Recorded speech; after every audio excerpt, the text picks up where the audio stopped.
I'd seen the empty safe less than 10 minutes ago before Yeonjuan walked into the room, and now his presence was making it hard to breathe for reasons that had nothing to do with fear. The air changed first. Conversations died mid-sentence. My father's security detail straightened so fast their jackets strained against their holsters. Even the wedding planner, who had been frantically whispering into her headset, went pale and silent. Then he appeared in the doorway. Tall. Black suit that moved like smoke, face carved from something colder than marble. But it was the way he looked at the room that hit me first. Like he was cataloging every person, every exit, every potential threat in the span of a single breath. My heart slammed against my ribs. Heat flooded my skin. I hated my body for the reaction, hated that I couldn't control it. But I kept my feet planted and my hands steady on the folder in front of me. His gaze swept the room and landed on me, held.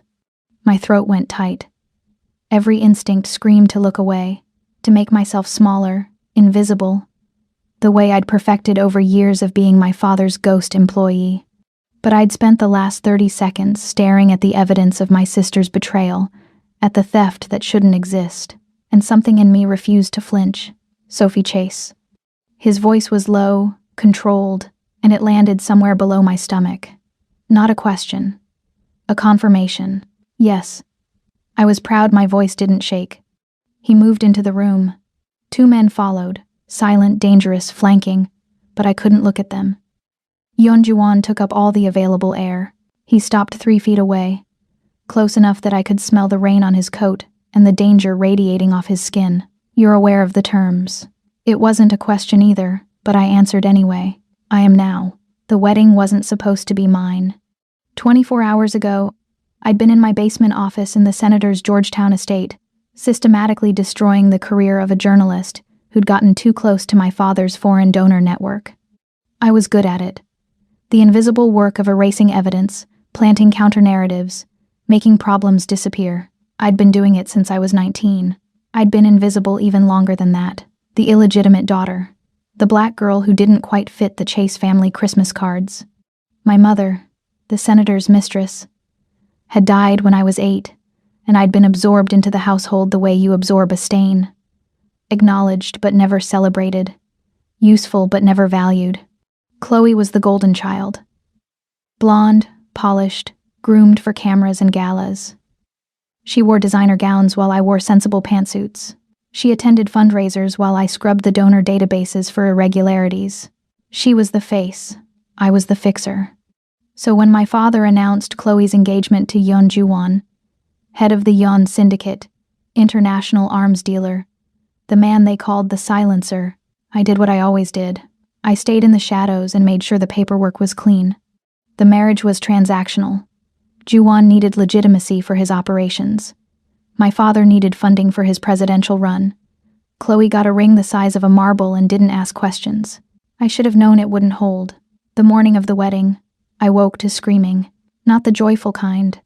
The kind that makes your blood crystallize in your veins. I found my father in Chloe's bedroom, staring at an empty closet and an open safe. His face had gone the color of wet concrete. One hand pressed to his chest where his heart was trying to kill him. "She's gone," he wheezed. "Everything. She took everything." I moved past him to the safe. The bearer bonds were missing. The backup encryption drives. The USB containing his private correspondence with foreign nationals. The kind that could end careers or start wars. When? My voice was steady, even though my mind was calculating trajectories, probabilities, survival rates. Security logged her leaving at 3 a.m. He sank onto the bed. 400 million, Sophie. She took 400 million in liquid assets. I turned to look at him. Really look at him. The senator. The man who'd built an empire on charm and lies. He was 72 years old, on his 3rd round of heart medication, and absolutely terrified. Not of losing the money, of what Juwon would do when he found out. "You have to fix this," he said. "You're good at fixing things." I felt something cold settle in my stomach. "Papa, this isn't a donor scandal. This is breach of contract with a man who—" "I know what he is," his voice cracked. "That's why you have to fix it. Tell him she's sick. Tell him we'll reschedule.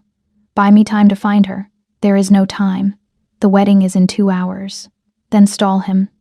I stared at my father. At the man who'd kept me useful and invisible for 26 years. The man who'd taught me to be indispensable by making sure I was never quite family. How? I asked quietly. He didn't answer.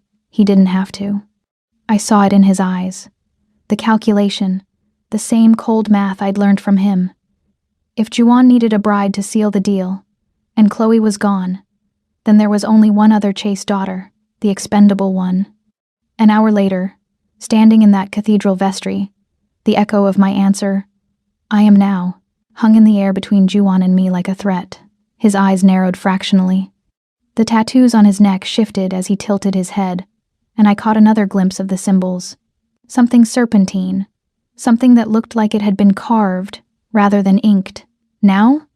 I kept my hands from trembling through sheer force of will. I'm not my stepsister. I don't know what deal my father made with you, but I didn't make it. I found out about this wedding 97 minutes ago. Sophie, my father's voice cracked across the room.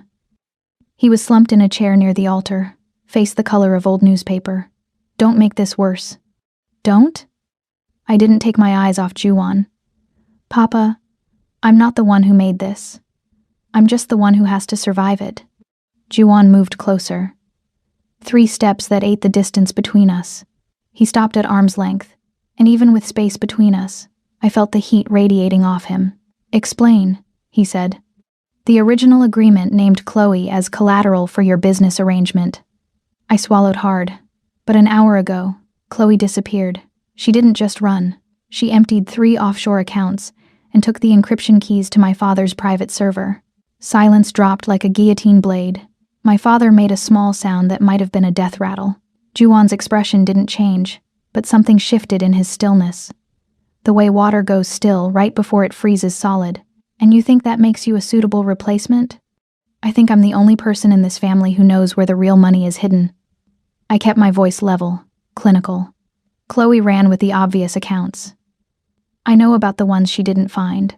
It was a gamble. A massive, potentially fatal gamble. Juan studied me. I felt his attention like a physical weight, impossibly focused. Then he smiled. It wasn't a kind smile. You're clever, he said softly. That's dangerous. So is making arrangements with people who run when things get complicated. I shouldn't have said it. Every survival instinct screamed at me to shut up, to make myself small and harmless. But I was so tired of being invisible. His smile widened fractionally. He turned to look at his men. Out. The room emptied in seconds. Then we were alone. Juan moved to the window, looked out at the cathedral gardens where guests were gathering. Your sister, he said quietly, took $400 million in bearer bonds, 3 sets of authentication codes, and the personnel files for 17 senators. He turned to face me. She also murdered my half-brother. The words hit like bullets. What? Julian Yeon.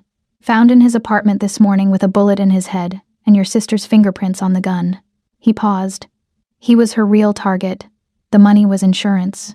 My stomach dropped. I didn't know. I know. His voice was flat. Your father kept you useful and ignorant. The perfect little crisis manager who cleans up messes without asking why they exist. He crossed the room and stopped close enough that I could see the exact shade of his eyes, dark amber, almost gold in the candlelight. Here are your terms. You marry me. Today. You move into my home. You help me find your sister and recover what she stole. And you do exactly what I tell you. When I tell you. And my father? Protected. Medical care. Legal shield. His business continues under my oversight. He gestured dismissively. I don't need a senator. I need leverage. I processed quickly, looking for traps. And after we find Chloe, that depends on what we find. Not good enough. I need guarantees. His mouth curved fractionally. You're not in a position to negotiate. Then you're not in a position to use me as bait. I held his gaze. Because that's what this is. You want Chloe to think she's won. You want her close enough to expose herself. The silence stretched between us like razor wire. What do you want? My father's protection regardless of what we find. I swallowed hard. And boundaries. This is a business arrangement. I'll play the role. I'll help you hunt Chloe. But I'm not. Heat flooded my face. I'm not property. Something flickered in his expression. Not anger. Interest. Noted, he said softly. Anything else? If we find proof my father's innocent in Julian's death, you clear his name publicly. Agreed. I want it in writing. Juan pulled out his phone. Already prepared, he said, turning the screen toward me. Contract language. Clean and cold. Everything I'd asked for. I should have been terrified. Instead, I took the phone and read every clause twice. Then I signed my name. Juan's smile was slow, predatory, entirely satisfied. Welcome to the family, Sophie Chase.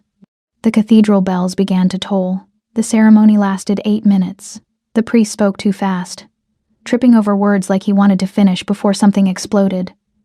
Maybe he sensed what I did, that Juan's patience was a finite resource, and we were burning through it.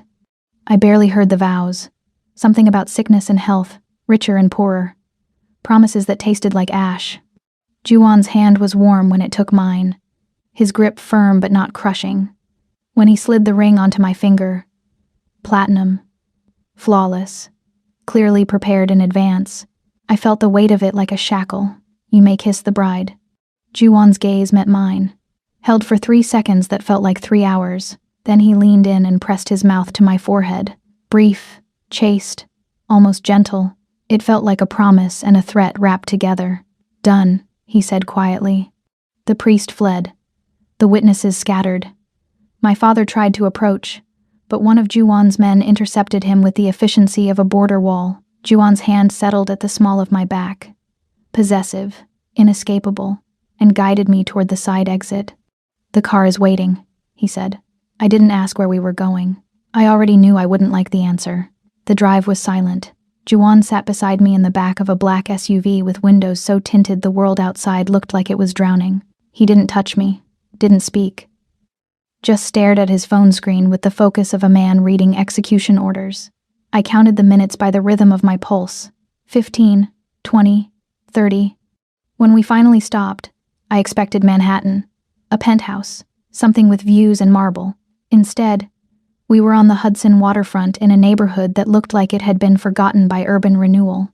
The building in front of us was a fortress, literally. It was a converted pre-war armory.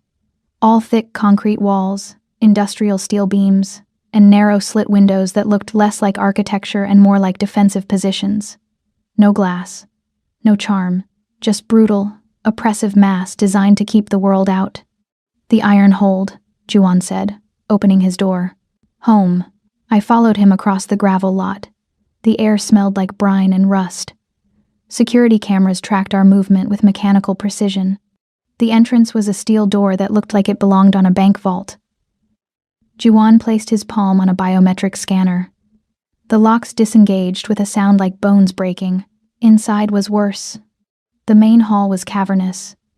30-foot ceilings, exposed iron beams, concrete floors that echoed with every footstep. Industrial lighting cast harsh shadows. Everything was gray and black and cold. It felt like a bunker. It felt like a tomb. 2 men appeared from a side corridor. More security, more silence. Juan spoke to them in Korean. His voice clipped and efficient. They nodded and disappeared. This way, he led me through a maze of corridors. Each one narrower than the last. Each one darker. I lost track of the turns, the doors, the sheer oppressive weight of concrete pressing down. Finally, he stopped at a heavy door and pushed it open. The master bedroom. It was massive. Sparse. A king bed dominated the space. Dark sheets. Industrial headboard that looked like it was bolted to the wall. Heavy blackout curtains covered the narrow windows. A steel wardrobe. A concrete accent wall. No softness. No warmth. Just a room designed for function, not comfort. Juan moved to the wardrobe and pulled out a small black case. Your phone. I handed it over without argument. He opened the case and dropped my phone inside, then locked it with a biometric seal. You don't leave this building without me.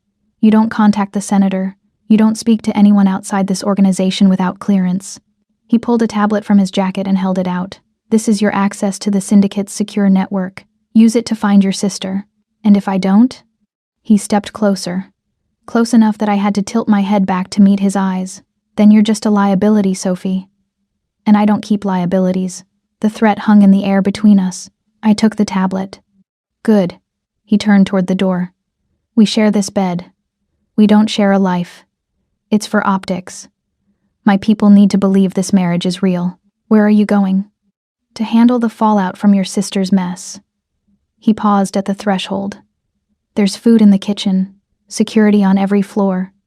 Don't test the perimeter. Then he was gone. The lock clicked. I stood in the center of that cold, concrete room and felt the full weight of what I'd signed. I was married to a man I didn't know, locked in a fortress I couldn't escape, hunting a sister who'd tried to destroy us both. I should have cried. Instead, I opened the tablet. The interface was military-grade, encrypted, segmented, layered with security protocols that would have made the NSA jealous. But I was good at this. Better than good. I'd been breaking into secure systems since I was 16. I found the main directory within minutes. Personnel files, financial records, shipping manifests. Everything needed to run a global criminal empire. But there was another partition, locked behind biometric encryption I couldn't crack. I tried anyway. 30 minutes later, the screen flashed. Access denied. Then a new window opened. A dossier. My dossier. Sophie Amara Chase, born the 14th of September 1999. Mother. Dr. Amara Chase. Deceased. Father. Senator William Chase active. Education. Georgetown University. Computer Science and Political Theory. Graduated summa cum laude. Employment. Unofficial Crisis Management Consultant for Senator William Chase. 2018 present. Known aliases. The Ghost.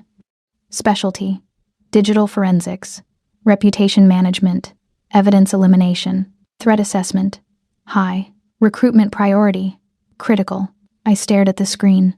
Juan didn't take me as a substitute. He targeted me. He'd known who I was, what I could do. He'd engineered the entire situation to recruit me. The marriage wasn't a hostage situation. It was a job offer wrapped in a wedding ring. Rage hit me like voltage. I was out of the bedroom and down the corridor before I could think. I didn't know where I was going. Just followed the sound of voices until I found a steel door marked private. I shoved it open. Juan's office. It was a cage of a room, steel desk, tactical monitors covering one wall, weapons locker in the corner.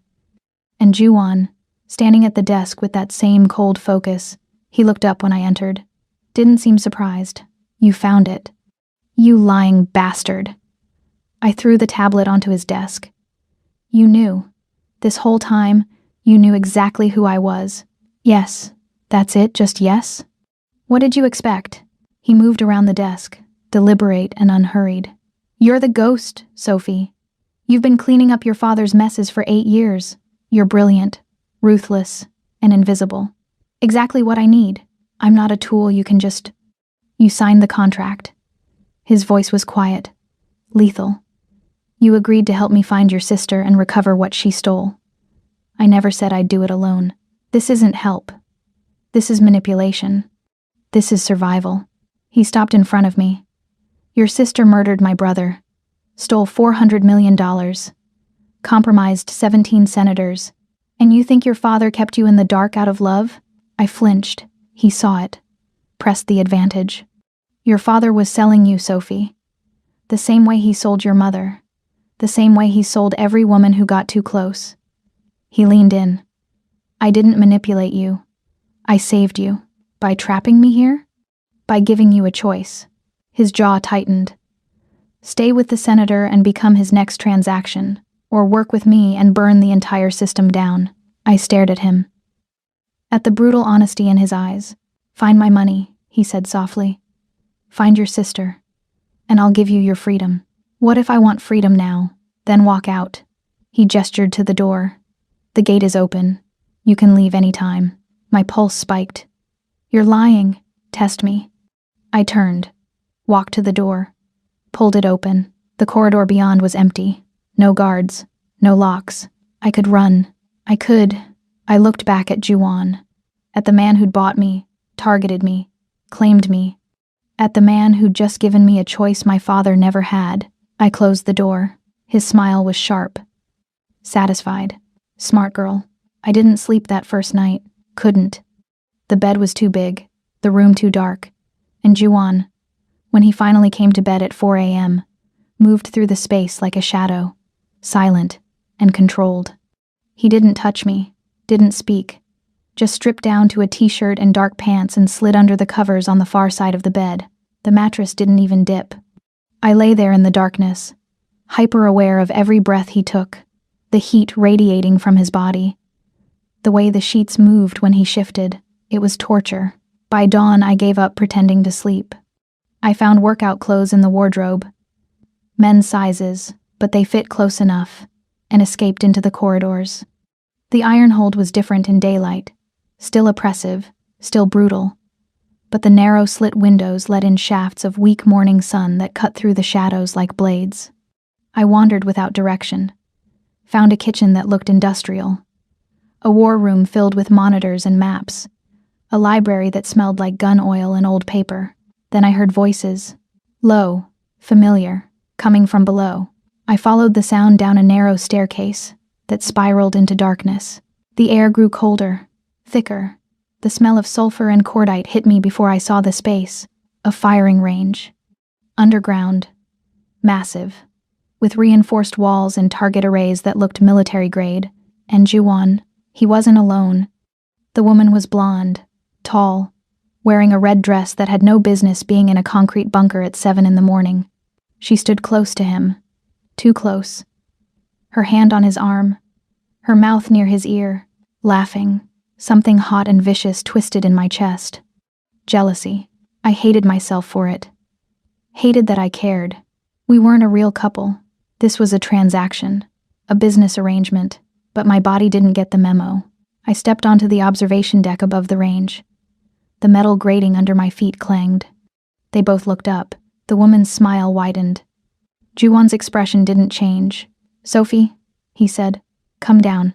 It wasn't a request. I descended the metal stairs, each step ringing like a death knell. When I reached the range floor, the woman turned to face me fully. She was beautiful.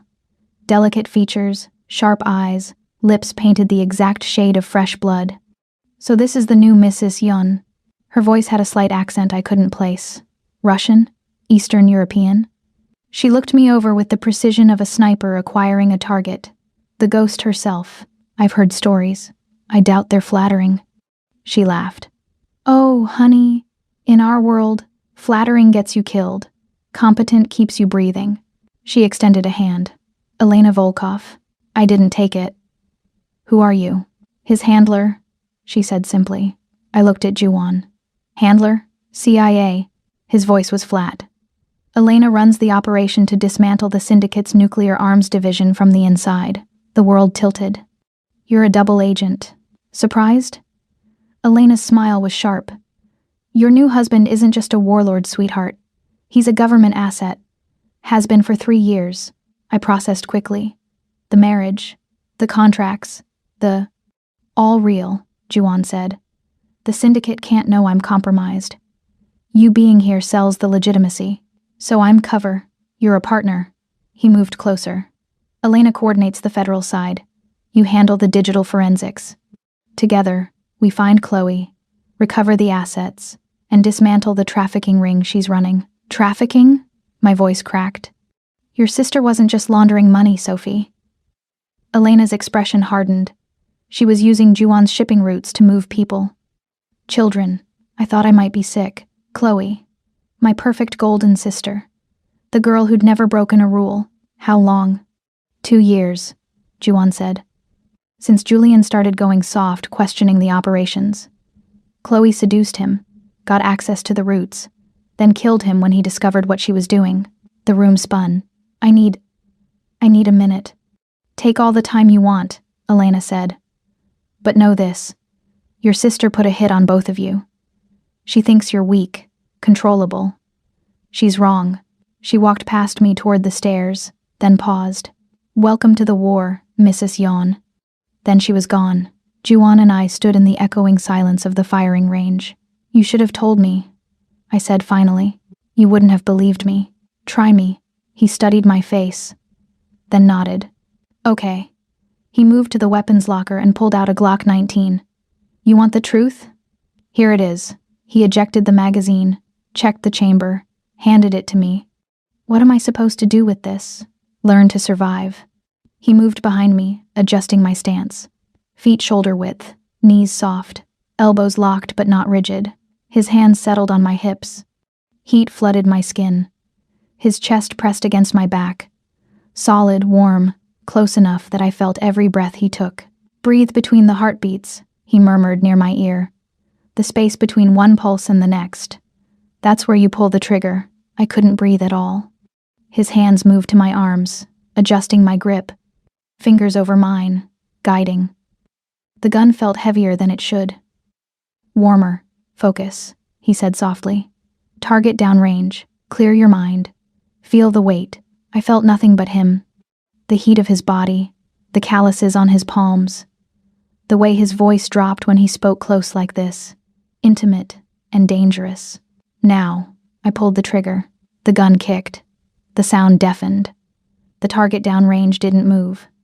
I'd missed completely. Again, he didn't move away, didn't step back.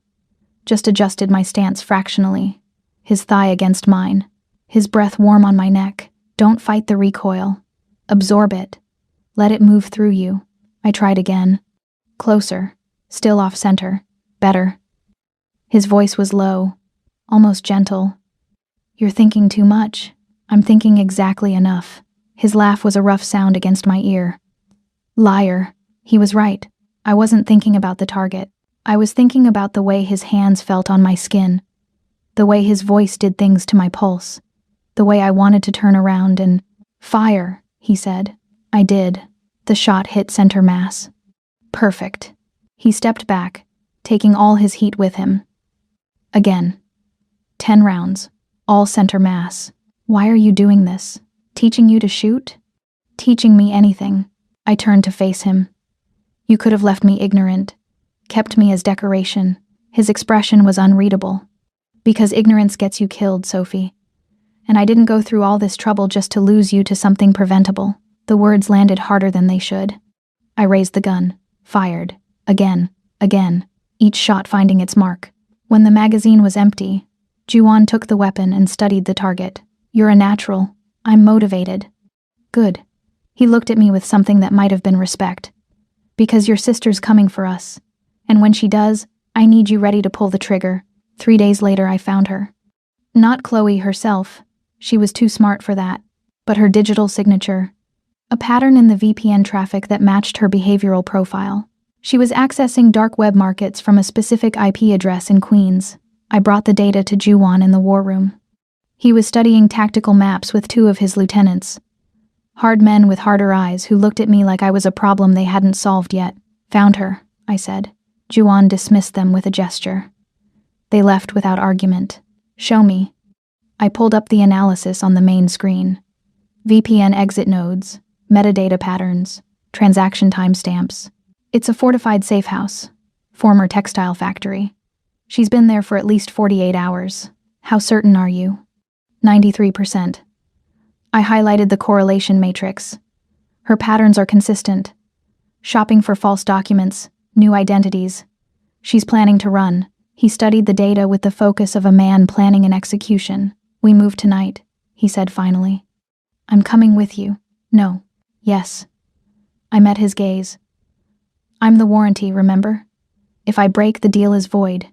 You need me there to verify it's actually her. This isn't a surveillance operation, Sophie. It's a breach. There will be gunfire. Then teach me to keep my head down. His jaw tightened. You're not trained. I'm the only person who knows Chloe's tells, her patterns, the way she thinks. I stepped closer. You want her alive so she can lead you to the trafficking network?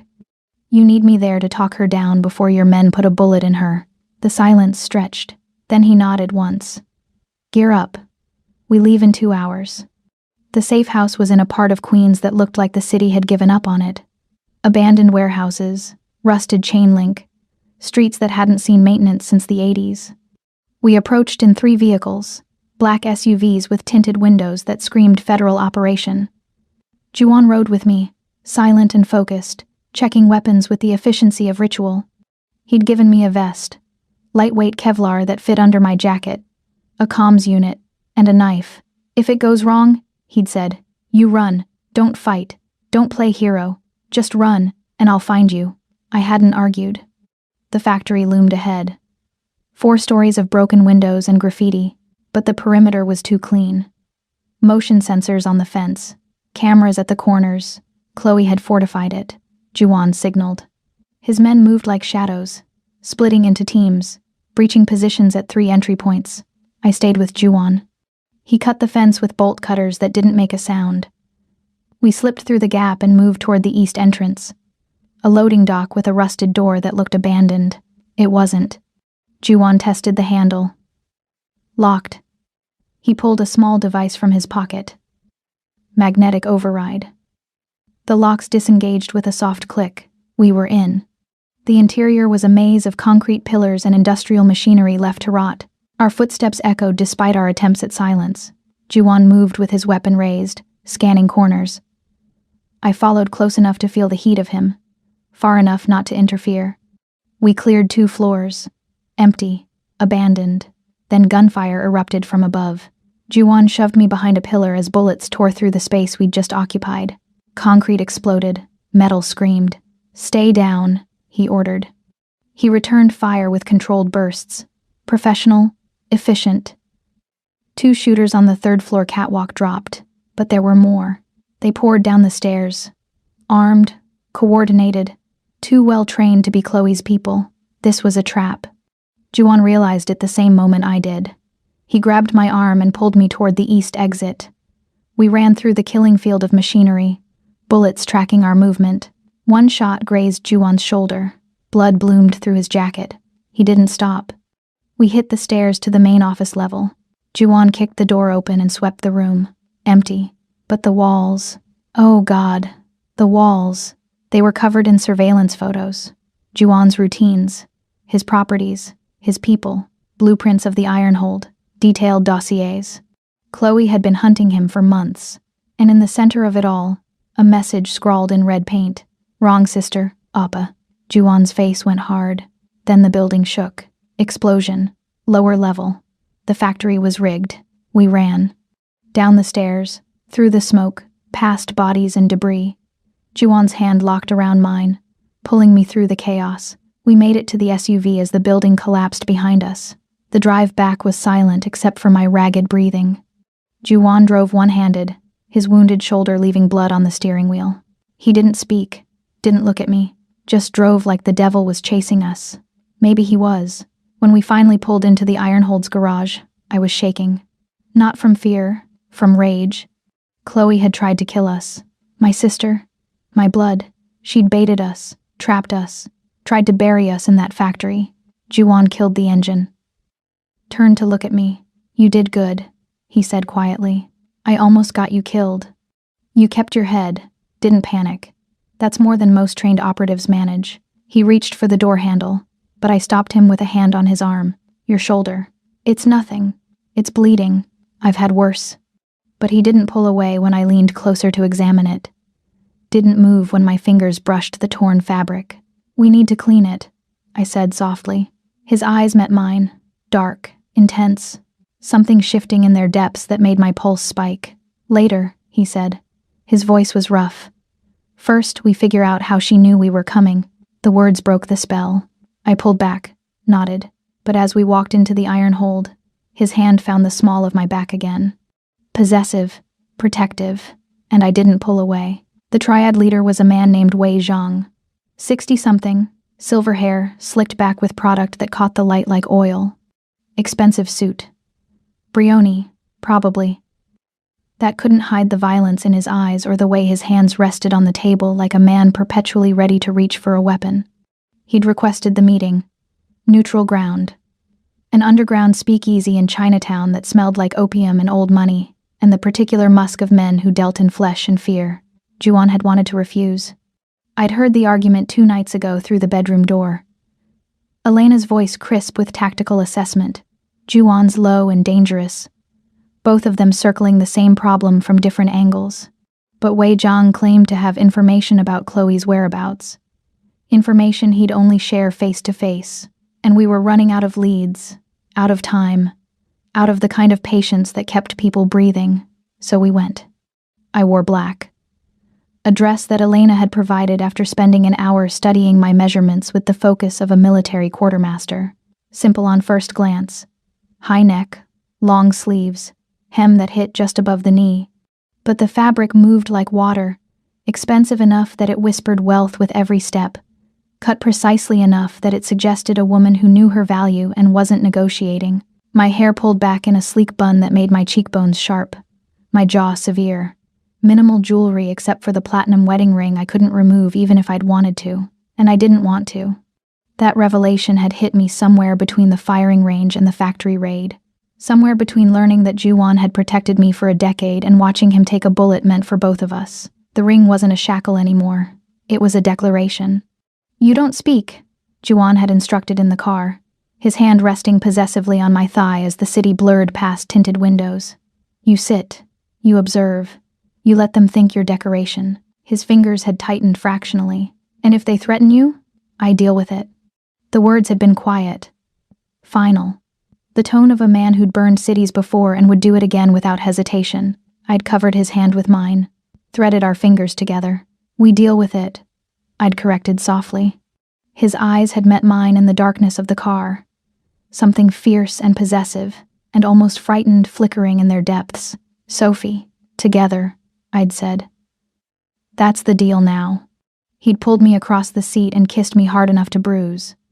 Hard enough that I'd tasted desperation underneath the control. When we'd broken apart, his forehead had rested against mine. "If this goes wrong, it won't. But if it does..." His hand had cupped my face. "You run. You don't look back. You survive." I'd kissed him again. Softer. Slower. "We both survive," I'd whispered against his mouth. "Or neither of us does." Now, walking into the speakeasy with Juwon's hand at the small of my back, I felt the weight of that promise settling into my bones. The speakeasy was a cave of brick and velvet. Low lighting, jazz playing too soft to cover the tension. Private booths separated by heavy curtains. Wei Zhang sat in the back booth with 4 guards. He smiled when we approached. All teeth, no warmth. "Ah, the silencer." He gestured to the seats across from him. "And his beautiful new wife, please." Juwon's hand on my back guided me into the booth. We sat close enough that our thighs touched. Wei Zhang poured wine from a bottle that probably cost more than most cars. "Rare vintage. Celebration of your marriage." He poured 3 glasses, pushed 2 across the table. Juwon didn't reach for his. I followed his lead. Wei Zhang's smile tightened. "You insult me with suspicion. I insult you with intelligence." Juwon's voice was flat. "You work for Senator Chase. Anything you tell me is compromised." "I work for profit." Wei Zhang sipped his wine. "The senator's presidential run is finished. Your wife's sister made sure of that when she murdered Julian Yun and stole your money." I felt Juwon tense beside me. "Where is she?" Juwon asked. Wei Zhang smiled. "That information has value. Name your price." "The senator wants loose ends tied up." He looked at me with eyes like oil slicks. "Starting with the bastard daughter who knows too much." The words landed like bullets. Juwon's hand moved to his weapon. His guards moved simultaneously. We were outgunned. 5-2, and I didn't count. Wei Zhang laughed. "Peace, Yun. I'm simply the messenger. The senator wants her gone. I'm here to facilitate." He raised his wine glass in a toast. "To business." That's when I smelled it. Under the wine's bouquet. Under the tobacco smoke and aged wood. Sharp, chemical, bitter almonds. Cyanide derivative. The wine was poisoned.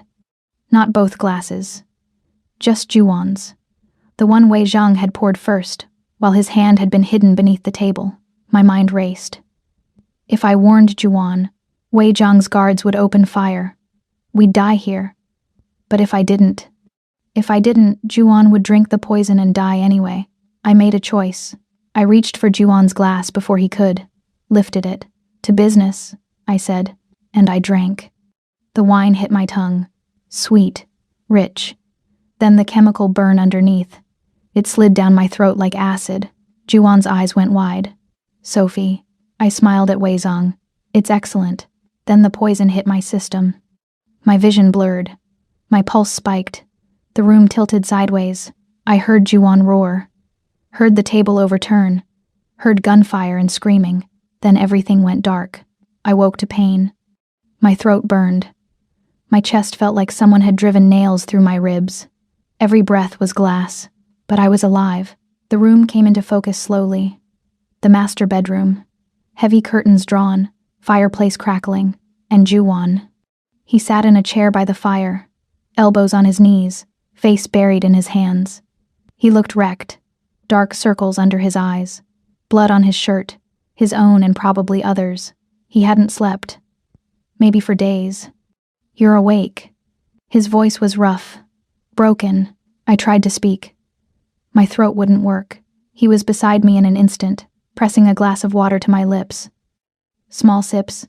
Don't rush." The water helped. Barely. "How long?" I managed. 3 days. He set the glass down with hands that shook. "You've been unconscious for 3 days. The antidote." I burned Chinatown to find it. His eyes met mine. I killed Wei Zhang with a dinner knife and tortured his chemist for 14 hours before he gave me the formula. "You burned your cover." "I don't care." The words came out savage. "You drank poison meant for me, Sophie. You almost died. I saved your life. You shouldn't have had to." His hand cupped my face. Rough, gentle, desperate. "You're not supposed to be the one taking bullets." "I'm not taking anything." I leaned into his touch despite myself. "I'm making choices. Stupid choices. Strategic choices." My voice was getting stronger. "If you'd died, I'd have lost my only ally. The contract would be void. I'd be alone with the senator hunting me." His thumb traced my cheekbone. "And if you'd died?" The question hung between us. "Then you'd have lost your strategist." His laugh was rough, broken. "Is that all you are? A strategist? What else would I be?" He didn't answer with words. He kissed me. Not like the ceremony. Not chaste. Not gentle. Deep. Possessive. Desperate. His mouth claimed mine with the hunger of a man who'd thought he'd lost something irreplaceable. His hand tangled in my hair, tilting my head back, taking everything I'd give and demanding more. I should have pushed him away. Should have remembered this was a contract. A transaction. Instead, I pulled him closer. My hands found his shoulders, his neck, his hair. I kissed him back with 3 days of fear and fury and something I didn't want to name. He tasted like whiskey and violence and desperation. When we broke apart, we were both breathing hard. "Why?" I whispered. He rested his forehead against mine. "Because I've been watching you for 10 years. Because your mother saved my life when I was 17 and starving on the streets of Seoul. Because I forced this marriage to protect you from your father, not to use you." I pulled back to look at him. "What? The men I killed?" His voice was quiet. "The ones whose tongues I cut out? They were the senator's people. The ones who talked about selling you the same way they sold your mother. My mother didn't die in a car crash, Sophie." His jaw tightened. "Your father traded her to the syndicate to pay a gambling debt. She saved me first, hid me in her medical clinic, fed me, got me documents. She made me promise that if anything happened to her, I'd protect her daughter." The world tilted again. "You've been protecting me. For 10 years. He cupped my face again. "I've been dismantling your father's network piece by piece, killing the men who threatened you, watching from the shadows while you grew into someone fiercer than I ever imagined." His voice dropped. "I didn't force this marriage to trap you, Sophie. I forced it to save you." The fire crackled. I stared at the man who'd bought me, claimed me, protected me, the man who'd just burned his cover to keep me alive. "Show me," I said softly. "Show you what?" "The tattoos." I touched his collar. "Show me how far they go." His eyes darkened. Then he pulled off his shirt. The tattoos covered him. Not just his neck. His shoulders, his chest, his arms, Korean script mixed with serpents and smoke. Characters I couldn't read but felt in my bones. "This one," he said, touching his shoulder. "The date I met your mother. This one." His ribs, the promise I made her. "This one." Over his heart. "Your name." Hidden in the characters. Sophie Amara Chase. Inked into his skin for 10 years. I traced the letters with shaking fingers. He caught my wrist. Gentle. His pulse hammered against my palm. The barriers crumbled. I kissed him again. Slower this time. Deeper. My hands explored the landscape of his body, scars and ink and muscle and heat. He lifted me carefully, mindful of my injuries, and settled me in his lap. His hands found my waist, my hips, my thighs. Not rough, reverent, like I was something precious he'd fought to keep. Sophie, he breathed against my mouth. If you want me to stop, don't. The word broke whatever restraint he'd been holding. He kissed me like a man possessed. Mouth, jaw, throat. His hands mapped my body through the thin fabric of my nightgown, learning every curve, every hollow. I arched into him, wanting more, needing more. His mouth found the hollow of my throat, teeth grazing, tongue soothing. I gasped his name. He pulled back fractionally, looking at me with eyes gone molten. Tell me you want this, he said roughly. Not because of the contract, not because you're grateful. Tell me you want me. I want you, I whispered. God help me, I want you. He stood, lifting me with him. Carried me to the bed like I weighed nothing. Laid me down on dark sheets that smelled like him. Then he covered my body with his. The rest was fire and shadow and the sound of my name on his lips like a prayer. I woke to sunlight, real sunlight, not the weak gray that usually filtered through the iron-holed slits. Someone had opened the blackout curtains, and morning poured through the narrow windows in shafts of amber and gold that cut through the perpetual shadow of the fortress. Juan was still beside me, one arm wrapped around my waist, his breathing deep and even. His body curved around mine like he was protecting me even in sleep, one leg tangled with mine, his face buried in my hair, asleep. I'd never seen him asleep. He looked younger like this. The brutal lines of his face softened by rest, the perpetual tension in his jaw finally released. The tattoos on his shoulder were visible above the sheets, dark ink against golden skin, the characters that spelled my name sitting directly over his heart. I traced them with gentle fingers, the brushstrokes, the deliberate placement. He'd carried my name on his body for 10 years. 10 years of watching, protecting, waiting. His eyes opened, dark amber catching the morning light, going from sleep soft to alert in the space of a single breath, then softening again when he saw me. Hi, I said softly. Hi.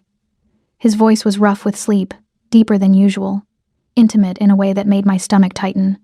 How do you feel? Like I drank poison. His expression tightened immediately.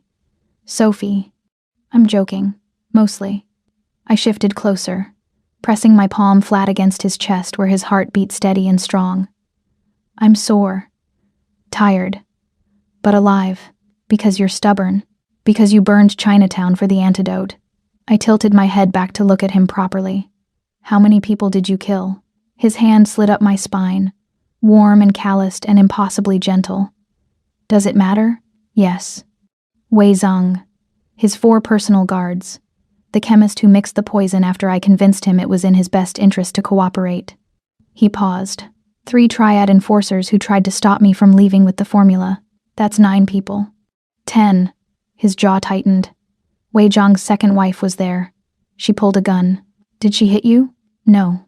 The word was flat. Final. I understood what it meant. What he'd done. I would have burned the entire city, he said quietly. Every building. Every street. Everyone who'd ever looked at Wei Zhang without spitting. His eyes met mine. I would have salted the earth and made it a wasteland if it meant keeping you alive. The words should have terrified me. Should have made me pull away from the casual brutality, the complete absence of remorse. Instead, I pulled him closer. I kissed him with the desperation of someone who'd looked death in the face and chosen to spit in it. His mouth opened under mine, hot and hungry, his hand fisting in my hair as he rolled us over, pinning me beneath his weight. I gasped against his lips. The movement pulled at injuries not quite healed. A sharp reminder of poison and pain. He froze immediately. I'm hurting you. No.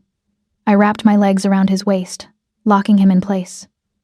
Don't stop. Sophie. My name was a groan against my throat. You need to heal. I need you. The honesty of it surprised us both. His forehead dropped to mine, his breath coming hard and fast. You have me. You've had me since I was 17 and your mother made me promise to protect you. His voice dropped lower. But somewhere between that promise and now, protecting you stopped being enough.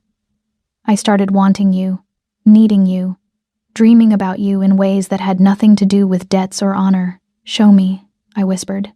His laugh was rough. Broken. You're injured. I'm alive.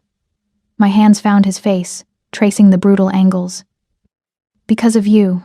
So show me. Sophie, please. The word broke whatever restraint he'd been holding. He kissed me again. Slower this time. Deeper.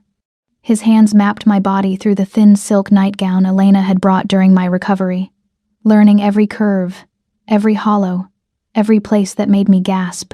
I arched into him, needing more, needing everything. I believe you. We lay there in the morning light, tangled in sheets and each other. Tell me about my mother, I said finally. His fingers traced patterns on my skin. I was 17, starving. The syndicate had just killed my parents for failing to pay protection money. I was alone in Seoul, trying to survive. What happened? I collapsed outside a medical clinic. Your mother found me. He paused. She could have called the police, turned me over to the authorities. Instead, she hid me in the supply closet, fed me, treated my wounds. For how long? 3 months. She got me documents, new identity, arranged passage to New York. His voice was quiet. She asked for nothing in return. Just made me promise that if she ever needed help, I'd come. But she didn't ask for help. No. She died 6 months later. He pulled back to look at me. Your father told everyone it was a car accident. But I had people checking. There was no accident, Sophie. She was alive one day, gone the next. He sold her. To pay a debt to the Triad, the same organization that wanted you dead 3 days ago. I processed that. My father traded my mother for money. And then kept you around because you were useful. Juwon's jaw tightened. I've been watching you since you were 16, tracking your father's operations, eliminating the men who talked about you like you were merchandise. The tongues. I cut them out personally. He said it without remorse. They were discussing your value, your price, how profitable you'd be in certain markets. My stomach turned. How many? 12 men over 8 years. You've been protecting me this whole time. His hand cupped my face. I owed your mother a debt, but somewhere along the way, it stopped being about her. It became about you. His thumb traced my lip. You're brilliant, Sophie. Fierce, dangerous. You fix problems that would destroy most people. You survive in shadows and don't apologize for it. He leaned closer. You're everything I didn't know I needed. I'm a crisis manager with trust issues. You're a queen who doesn't know her own power. The words hit harder than they should. I kissed him. Soft, then deeper. When we broke apart, I said, my father needs to pay. He will. Not just pay. I want him destroyed. I want everything he built burned to the ground. Juwon's smile was sharp. Savage. Then we burn it together. The war room was cold. Always cold. But that morning, with the revelation of my mother's murder still raw, with Juwon's confession still echoing in my bones, it felt like a tomb, like something designed to house the dead rather than the living. I'd spent the last 18 hours breaking the final encryption on my father's private server. Juwon had given me access to military-grade decryption tools, software that technically didn't exist, algorithms that would make cryptographers weep, and I'd used every technique I knew, every trick I'd learned in the shadows. At 4 a.m., the system cracked. The Ledger of Souls wasn't hidden in some elaborate digital fortress. It was just sitting there, password protected with my mother's maiden name spelled backwards. Like my father had wanted to remember what he'd done. Like he needed the reminder of his own sins every time he opened the file. I found the Ledger of Souls. It was a spreadsheet, methodical, clinical, the kind of formatting you'd use for inventory management or quarterly earnings reports. Each row a transaction, each column a detail, names, dates, amounts, destinations, status updates. My mother's name was on line 47, Dr. Amara Chase. Delivered to Zhang Wei. Triad. Payment. $500,000 debt forgiveness plus $200,000 cash. Status. Fulfilled. Fulfilled. Like she was a package, a commodity, a problem solved with paperwork and a wire transfer. I read the entire ledger. 53 entries spanning 20 years.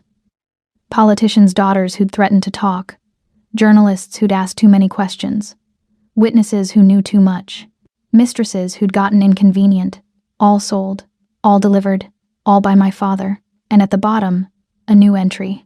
Not yet fulfilled but scheduled, detailed, complete with delivery instructions and contingency plans. Sophie Chase. Delivery to Viper Cartel via Chloe Chase. Intermediary. Payment.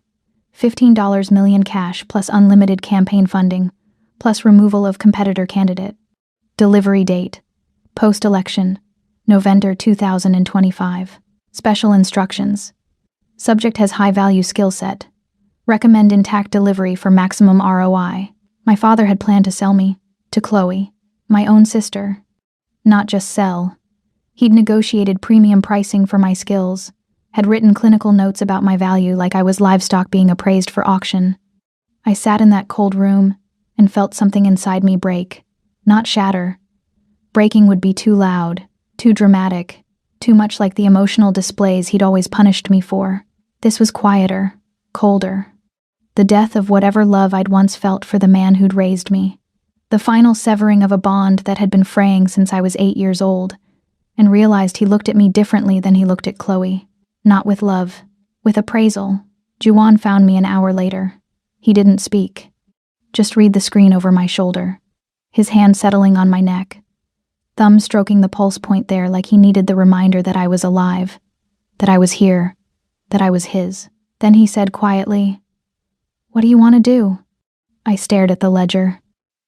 At the proof of my father's sins, laid out in neat rows and columns, at the evidence that would destroy him completely. "I don't want to fix this," I said. My voice sounded strange, distant, like it belonged to someone else. "I don't want to bury it or spin it or make it disappear." His hand tightened on my neck, grounding me. "I want to be the scandal that ends him." His hand settled on my shoulder. "I want to be the scandal that ends him." I looked up at Juan, at the man who'd protected me in the shadows, who'd killed for me, who'd burned his cover to save my life. "The senator's hosting a victory gala tonight," I said. "Presidential campaign launch. 500 guests. Live media coverage." Juan's smile was slow, dangerous. "Then let's give them a show." He pulled me to my feet, turned me to face him. "You understand what this means? Once we do this, there's no going back. Your father will be destroyed. Your family name will be scorched. You'll be free," I finished. "I'll be free." His eyes searched mine. "And us? What about us?" This started as a contract. He stepped closer. A transaction. But somewhere between the cathedral and this moment, it became something else. His hand cupped my face. "I don't want a contract wife, Sophie. I want a partner. An equal. Someone who stands beside me in the daylight and the shadows." His voice dropped. "I want you. All of you. Not because of debts or promises, but because you're the only person I've ever met who's as ruthless as I am and somehow still has a soul worth saving." I touched his face. The sharp angles, the brutal beauty. I want that too. He kissed me, deep, claiming. "When we broke apart," he said, "then let's burn it all down." He walked to the weapons locker, pulled out a Glock 19 and a magazine, extended them to me. "The gala is tonight. Your father will be there. Chloe will be there." He loaded a round into the chamber. "And you're going to end this." I took the gun, felt its weight. "Together," I said. His smile was sharp. "Together." We spent the rest of the day planning. Elena arrived with tactical support. 3 teams, federal backing, surveillance equipment. The plan was simple. Elegant, brutal. We'd crash the gala, broadcast the Ledger of Souls on every screen, let the world see exactly what Senator Chase had built, and then we'd let justice decide his fate. Or we would. As the sun set, I dressed for war. White dress. The same one from the cathedral. But this time, I paired it with blood-red lipstick. Combat boots under the hem. I looked like a ghost. I looked like vengeance. Juan found me in the bedroom. He wore all black, tactical vest under his jacket, weapons concealed but accessible. He looked at me like I was a weapon he'd forged himself. "Ready?" he asked. I checked my gun. Loaded. Safety off. I've been ready my entire life.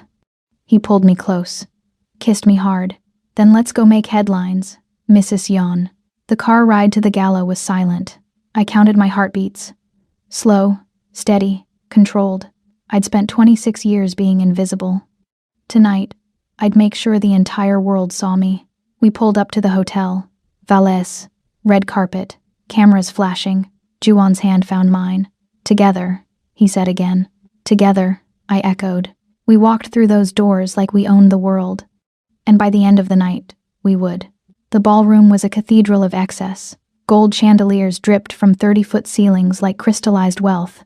Red carpet, the color of arterial blood, ran through the center of the room, flanked by tables draped in white linen and centerpieces that probably cost more than most people made in a year.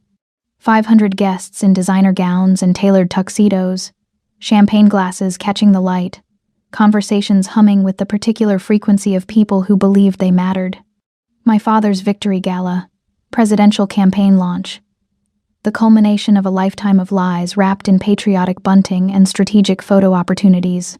I paused at the entrance, letting the moment breathe, letting them see me. The white dress from the cathedral hung differently now. I'd had it altered, taken in at the waist, the neckline adjusted to show the hollow of my throat where Juwon's mouth had been hours before. Blood-red lipstick, combat boots hidden under the hem because I'd learned the hard way that heels were a liability in a firefight. My hair pulled back so severely it made my cheekbones sharp as blades, my dark skin luminous against the pale fabric. I looked like a ghost. I looked like a reckoning. Conversations died in waves as we moved through the room. The black girl who'd been invisible for 26 years, walking in on the arm of the man they called the Silencer, both of us moving with the synchronized precision of predators who'd chosen their hunting ground. Juwon wore all black, tactical vest hidden under his jacket. I knew, because I'd helped him dress, watched him load weapons with the efficiency of ritual, seen the cold focus settle into his eyes. The transformation from the man who'd held me in the firelight to the warlord who'd killed 9 people to keep me breathing. Senator Chase stood near the podium, holding court with donors and sycophants. He saw us approaching, and his face went the color of old concrete. One hand pressed to his chest where his heart was trying to kill him. Sophie. His voice cracked across the space between us. What are you? Hi, Papa. I smiled.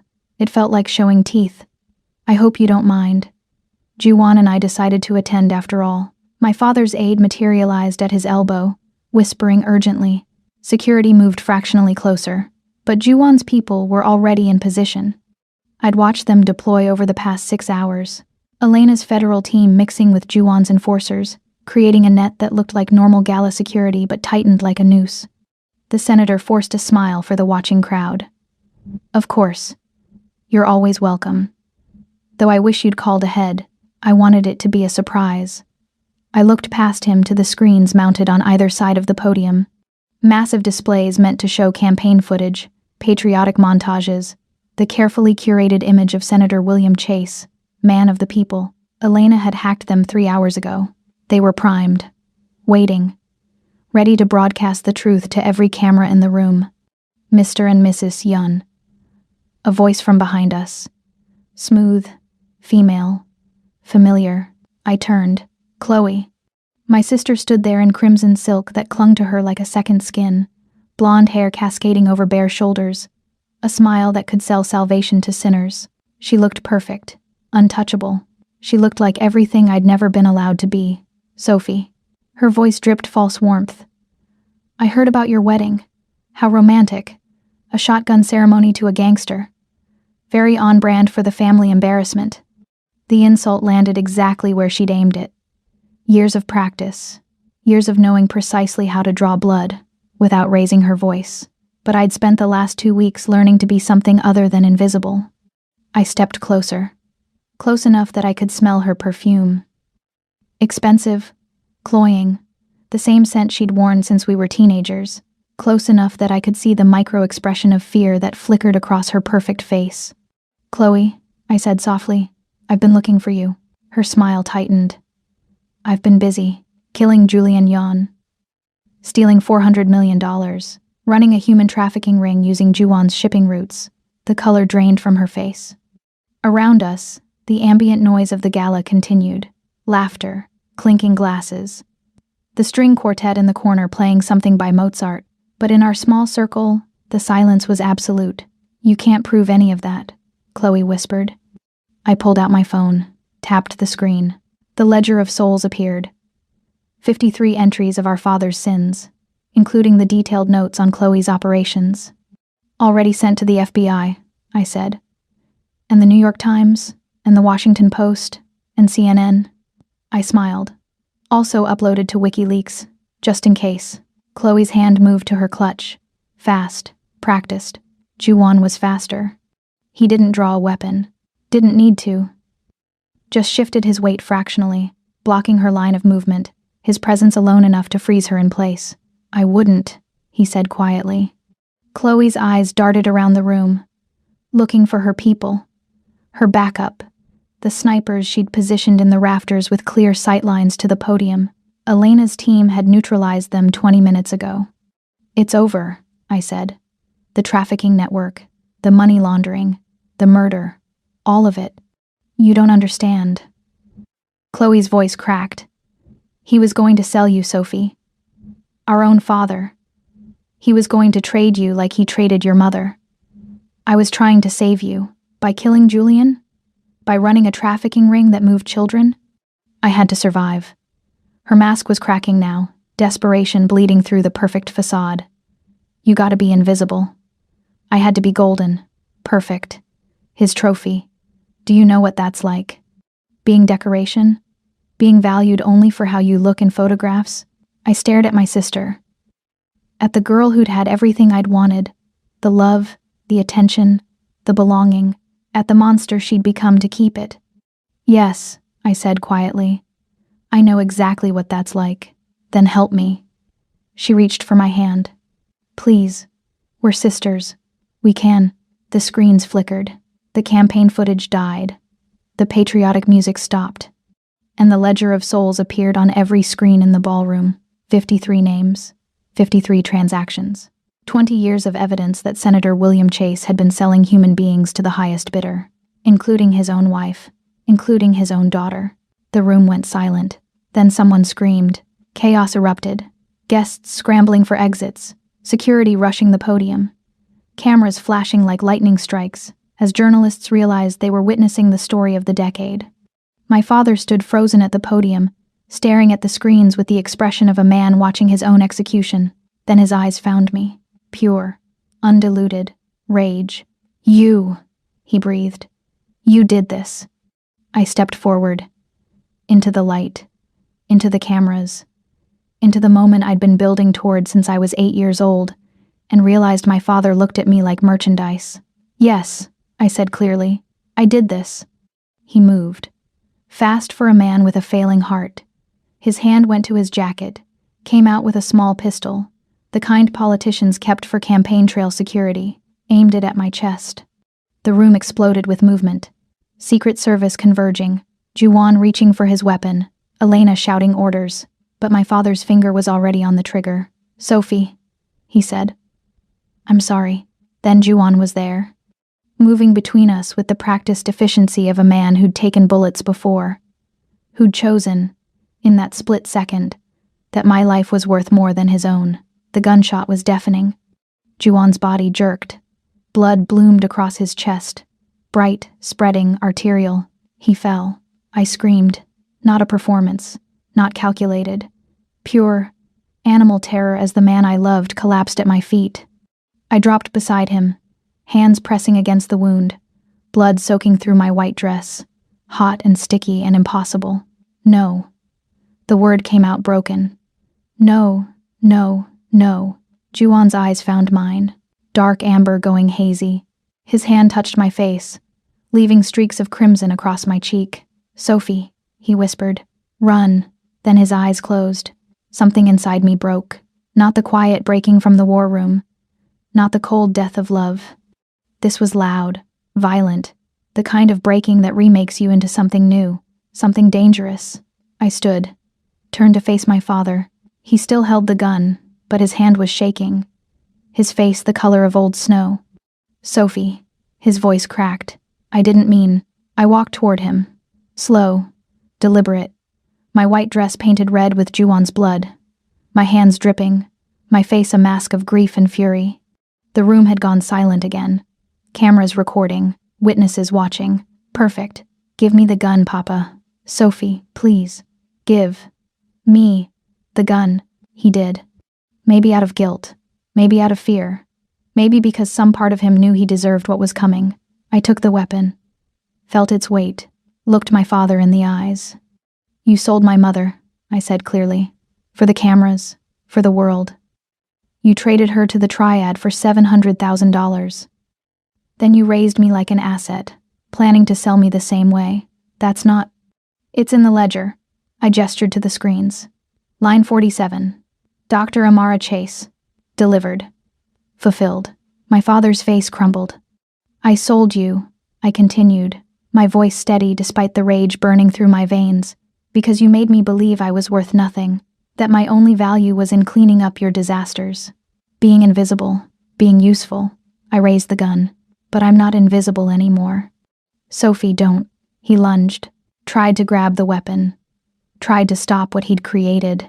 I pulled the trigger. The sound echoed through the ballroom like judgment. My father fell.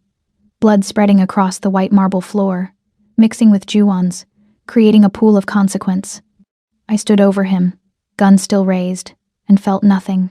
No grief, no regret, no satisfaction, just the cold certainty that I'd done what needed to be done. Then I dropped the gun and screamed again. A performance worthy of an Oscar. Collapsed beside my father's body with tears streaming down my face. Perfectly calculated for the cameras still recording. He tried to kill me, I sobbed. After everything, he tried to kill me. Security converged. Paramedics rushed in. Someone wrapped a blanket around my shoulders, and through it all, I watched them load Juwon's body onto a stretcher, chest still and bloody, face peaceful. I watched them carry him away, and I smiled. The ambulance doors closed with a finality that echoed through my bones. I sat beside Juwon's stretcher, still covered in blood, his and my father's, hands shaking with adrenaline and carefully performed grief. The paramedic worked efficiently, checking vitals, adjusting equipment, speaking in the calm tones of someone who'd seen death before and knew its rhythms. Mrs. Yeon. His voice was gentle. I'm sorry, there's no pulse. I know. I reached down and pressed the release on Juwon's tactical vest. The Kevlar underneath was pristine. Ballistic rated, military grade. The blood was theatrical stage tech. Packets Elena had rigged that morning, designed to burst on impact and create the perfect visual for cameras. Juwon's eyes opened. The paramedic, one of Elena's people, grinned. Welcome back from the dead, sir. Juwon sat up slowly, peeling away the fake blood packets, wincing at the bruise already forming on his chest where the bullet had impacted the vest. His gaze found mine. Did it work? I laughed. The sound came out broken, halfway between sob and triumph. You're dead. My father's dead. I'm a tragic survivor who defended herself against her own father after he murdered her husband. I pulled out my phone, showed him the news alerts already flooding the screen. You're a hero who died protecting me. His smile was slow. Satisfied. Good. He reached for me, pulling me against his chest, despite the paramedics' protests about injuries and protocol. His heart beat steady and strong beneath my ear. Alive. He was alive. I'm never doing that again, I whispered against his skin. His hand tangled in my hair. You were perfect. I thought I lost you. I know. His voice was rough. I'm sorry, but we needed it clean. Self-defense. Justifiable. No legal complications. I pulled back to look at him. His face was pale beneath the golden skin. Dark circles under his eyes, but alive. Breathing. Real. I kissed him. Hard. Desperate. Tasting blood and sweat and survival. When we broke apart, the paramedic cleared his throat. We're approaching the safe house. FBI's waiting for debrief. The next 6 hours were a blur of federal agents and lawyers and carefully coordinated statements. Elena orchestrated it all with the precision of a conductor, turning the chaos of the gala into a narrative that painted Juwon as a martyred hero and me as a courageous survivor. Chloe was arrested on 17 counts, including murder, human trafficking, and racketeering. The surveillance footage from the factory raid, combined with the ledger of souls, gave prosecutors enough evidence to guarantee she'd never see daylight again. The senator's body was cremated after a quiet autopsy confirmed cause of death. Gunshot wound to the chest, fired in self-defense by his daughter after he'd murdered her husband. No one questioned it. The cameras had captured everything. I gave my statement in a private room with Juan sitting beside me, his hand never leaving mine. Told them about the cathedral wedding, the forced marriage, discovering my father's trafficking network. My voice broke in all the right places. My tears fell on cue. By dawn, we were free to go. Elena found us in the safe house kitchen, drinking coffee that tasted like ash and exhaustion. "It's done," she said simply. "Chloe's in federal custody. The trafficking network's being dismantled. The syndicate's nuclear division is officially off the board." She looked at Juan. "You're officially retired." "Dead," he corrected. "Dead," she agreed. "Which means you're free. Both of you." She pulled an envelope from her jacket and slid it across the table. "New identities, new accounts. Enough money to disappear anywhere in the world."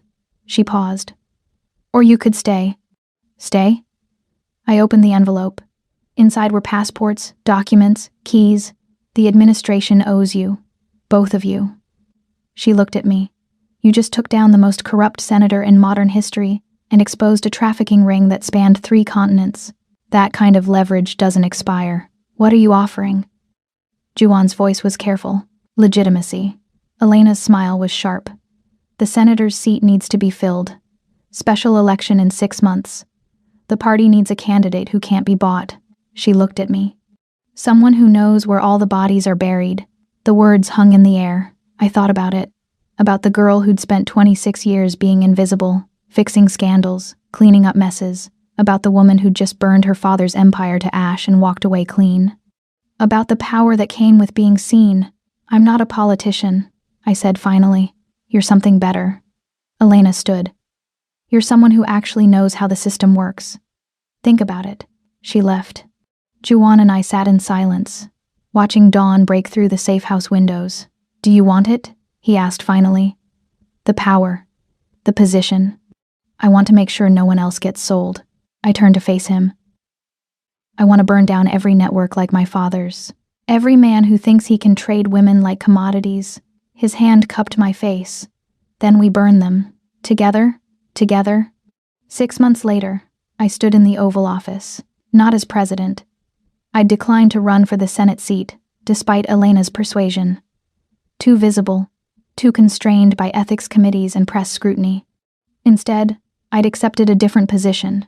Chief of Staff to the newly elected President Martinez, a reform candidate who'd won in a landslide after the exposure of the trafficking networks.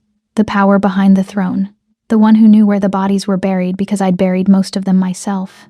The private side door, the one used only by Secret Service, opened. Elena had cleared the floor minutes ago. No one would see him.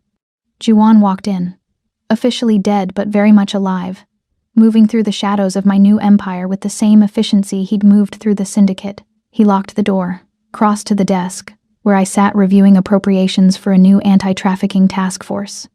Sat on the edge of the desk with that familiar predatory grace. "Mrs. Yon," he said. "You have a meeting in 10 minutes. I know." I didn't look up from the documents. His hand caught my chin, tilting my face up to meet his gaze. "So we should make this quick." His mouth found mine. Hungry, possessive, tasting like the coffee he'd been drinking and the danger we'd left behind. I stood, pressing against him, hands finding the buttons of his shirt. "We're in the Oval Office," I murmured against his lips. "I know." His hands found my waist, lifting me onto the desk, scattering papers. "Makes it better. Someone could. No one's coming." His mouth moved to my throat, teeth grazing. "Elena's running interference. We have exactly 8 minutes." His hands slid up my thighs, pushing my skirt higher. "Then don't waste them." He laughed against my skin. "Never." What followed was fast, fierce, desperate. The union of 2 people who'd survived hell and claimed heaven on the other side.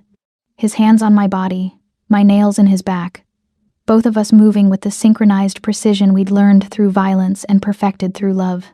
When we finished, I was breathless and disheveled, my carefully styled hair coming loose, My lipstick smeared. Perfect. Juwon fixed his shirt with the efficiency of practice.